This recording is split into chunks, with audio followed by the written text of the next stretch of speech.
This image that we're creating here is being placed in our hearts and in our minds. This is the energy that we have and the connection we have to each other. This is that sacred circle. Omimiye Waka is the way that we say the sacred circle. It refers to all things that come in a circle. It could be the sun, it could be the moon, the earth. We depend on all of these things in order to sustain this sacred circle of life. When these elders put together the fund of the sacred circle, they were thinking about future generations. And this endowment means that it's going to be held in perpetuity and continue to grow to a point where it earns revenue that could then be reinvested back into Native communities across Minnesota. We try to use an Indigenous evaluation approach to program evaluation for the Fund of the Sacred Circle. I've worked with Wakia before on a number of different evaluation projects, and he and his dad Lemoyne have kind of helped me learn how to do good Indigenous evaluation. A typical Western evaluation approach evaluates based on the deficits of programming or organizations. And we want to look at the strengths and gifts and possibilities that Native grantees are offering. And what we need to focus on here at the Fund of the Sacred Circle is taking a storytelling approach.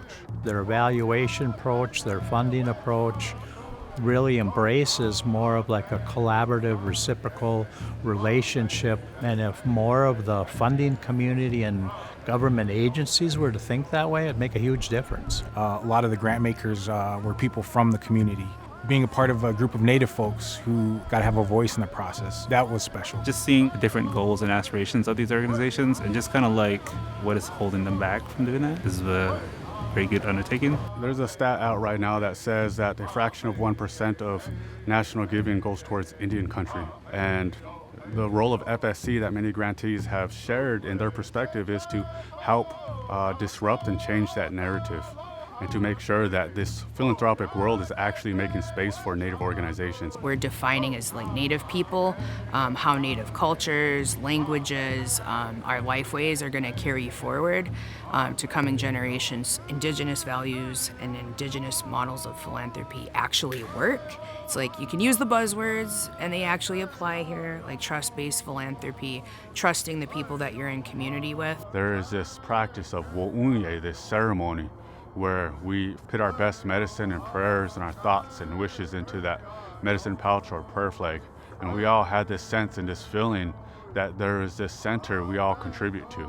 It's not just a programmatic approach, it's a cultural approach that wasn't put here recently. It was an approach that was put here by the elders, and it was a program that was created by them. Wakian is like family, and I'll never forget when he came to me. He was maybe 20 something, and he's like, I want to learn from you. I want to learn how to raise money. I want to be in philanthropy. And now he's, leading the Fund of the Sacred Circle. I really appreciate the fact to be able to take those gifts and continue to move forward with them, and to continue to foster that vision. Our image has to be continually evolving in our mind.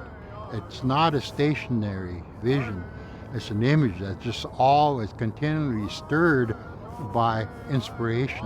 When we arrive at a thought that we believe will enable us as a community to become more than what we are today, to become more in unity with our sacred circle of life.